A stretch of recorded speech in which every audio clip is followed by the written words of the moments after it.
Philip Rising, currently serving as director, and we just spoke in this room a little while ago. So a lot of people who are here.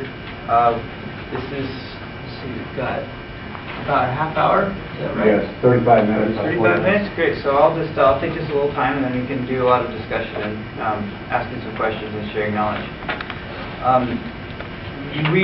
There's some people in this room that were really involved with the inception of the tar sands action and everything too. It's been a really great community effort. Like, for instance, Jake here is filmed Tim DeChristopher giving a speech after he was sentenced, or after he was found guilty, and that speech ended up getting most of the 2,000 people that signed up for the action signed up for it. And Henya Blay over here, who's our national organizer, has done a ton of work on that. And we're also taking on the responsibility of bottom lining the financial side of things, which is incurring liability, and that's on me. So I'm happy to go to jail if it comes to that for you guys if this tar sands action, if anything goes wrong. So I just thought I'd mention that it's a big community effort. There's a lot of people doing a lot of different things, and I would love to talk with anyone more about it later on, because it's a fantastic plan. But it does end, and Obama's not likely to go along with it. So then what? There are different things that are going on, a lot of great actions. We'll talk about those in a minute. I kind of wanted to talk about the false solution of tar sands itself real quickly, and oil shale. Obviously, who's heard about the Alberta tar sands? Raise your hand if you pretty much know all you've had a gut load. Area the size of England, if not bigger, been turned into Mordor. Terrible, terrible. The boreal forest in Canada has billions of owls, which I like to point out all the time, just because I like to say billions of owls. They're all threatened, and that's terrible too. The indigenous First Nations rights that are being trampled all over. It's a terrible thing. But what it really is a symptom. The fact that we're going after an energy source with the energy density of a potato is like literally scraping the bottom of the barrel. That expression can't be used enough. The oil industry is desperate to stay alive.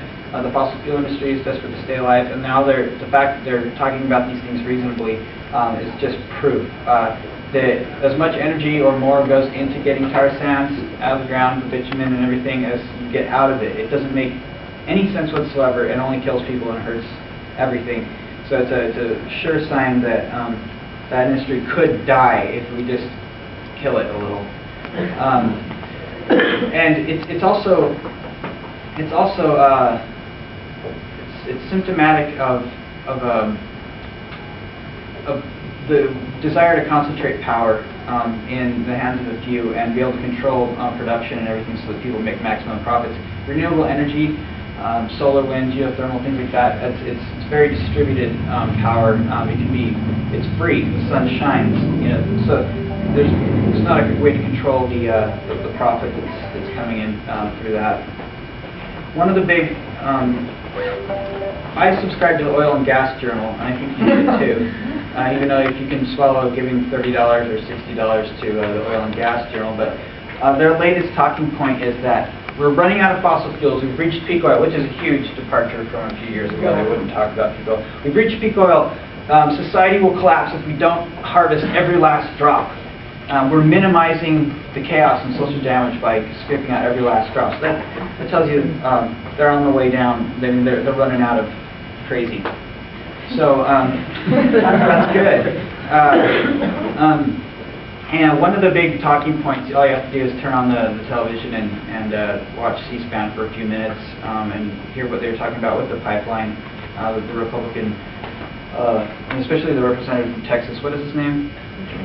The bad one that has the oil refineries in his place, and he's speaking out against the pipeline. The real bad one, I guess. I'm not sure, but their new talking point is it'd be better to trade oil with a friendly nation, and it's a matter of national security, and also that it'll, in times of high gas prices, why would we ever stop? Why would we impose this terrible burden upon struggling good American families by raising gas prices when we could exploit this giant resource of carbon, which is all just a bunch of nonsense. And the reason it's nonsense is even if you listen to the fossil fuel industry talk about national security and having to be, or their representatives that they hire for Congress, they talk about it being national security. But if you look at people's actual job it is to provide for national security, like the Pentagon, love them or hate them, they know that climate change is coming and it's a huge threat to national security. They're all over it. I mean, it's so that's one false talking point that you can point to that for one thing. And I mean, the list kind of goes on and on and on. But tar sands is here in the United States as well. We've been spared the scourge mostly of it being mined. Most of the tar sands that are recoverable in the United States are in Utah, which is where we're from. And it's been this great promise that tar sands, can be a domestic oil source, fossil fuel source for a long time that would save us from having to deal with hostile regimes or having our own energy security for 40 years. But it's water intensive to use it. It doesn't provide much energy when you factor in what it takes to actually produce it and everything. There's these big promises from industry. This goes along with the theme of fracking and other things that they've got this new solvent, this magical solvent made out of oranges that you can use. It's strong enough to melt asphalt, but it's perfectly safe stuff. And they've got one barrel of it, and that's a big scam and cover up. So they want us to trust that their chemicals are going to be safe for everyone, but every time industry says something that's going to make them money, it turns out they lie, especially the fossil fuel industry. Every time. Fracking, it's safe. No, it's not. Just go through it. It's crazy that people would even dare, with a straight face, bring up, well, industry promises us this proprietary chemical they won't let us know anything about. It's perfectly safe for our kids to drink in school and everything else. This is preaching to the choir, but it's important to look into these issues yourself a lot and figure out how to counter these talking points about, well, don't you care about gas prices? Tar sands oil has nothing to do with gas prices. My fellow panelists here are probably more able to speak to exactly why, but that's just not how it works. There's a global market for oil, and people hold big reserves here and there, right? I mean, it's just really complicated. It has nothing to do with how much oil we're scraping out. And the other point is that we've got all these alternatives, and they're not being used. And the reason they're not being used is because we have to pass laws to force industry to start using them, and force renewable industries to start being developed, or renewable technologies and energy to start being developed. And the reason we can't pass laws to do that is because our system of government, our voice in Congress isn't there. We don't have representatives in Congress that make any difference. The U.S. House of Representatives and the Senate are owned by corporations, and you might argue the presidency and the judicial system as well. Anyone who thinks that we can go in there and lobby hard enough to get meaningful change that will go anywhere is wrong, I think, in my personal opinion. We have to take corporate money out of politics, and with Citizens United decisions that came along, and this is definitely preaching to the choir, it's only going to get worse in the next couple of cycles. The EPA will probably be gone. I might be kind of doomsday right here, but I'm trying to be realistic. With unlimited corporate donations that don't have to be disclosed coming into elections, time and time again, every 2 years, how long do you think it's going to take till there's absolutely no citizen control in your government? If we want a price on carbon, if we want to force industries to change and everything, we need to take our government back. Personally, I think that's about the only solution to it, and I hate to be that guy speaking like spittle coming out of his mouth and shouting in the megaphone, the one you try not to look in the eye because they'll start talking to you. I know those ones, the ones that show up at your rally and take over. I've tried to avoid becoming that, but sometimes life has different plans for you. But that's what we got to do. And I would like to turn this into a little bit. Oil shale's even worse. There's so much. It's rock. You ever been to Utah or seen oil shale? Has anyone ever touched it? You can break it open. It's kind of black inside. It smells like oil. There's a lot of oil in oil shale.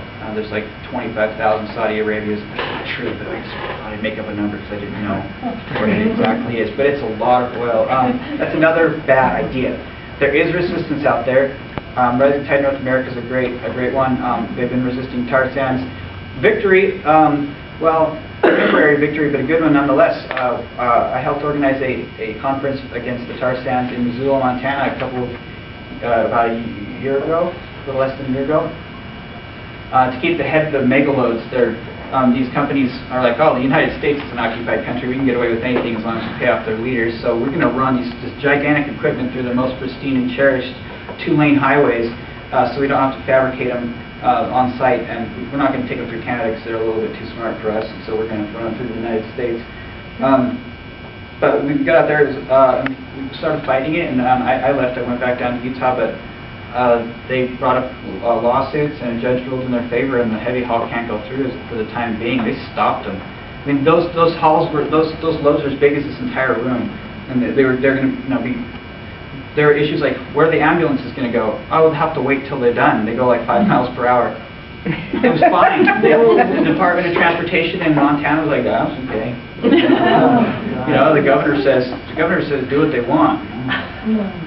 Yeah, no kidding. But for now, that's been won. That's a victory. That's very grassroots. They had no budget. They had no resources. We camped outside, you know. You can't get it. You just go out there and get mad and start doing it. And been really inspired by people like Ted Glick over the years who's been getting out there and getting it, and like this guy, you know. And Daphne doing awesome things too. But anyway, that's my spiel. I would love it if we. Is there anything else you think I should talk about, or should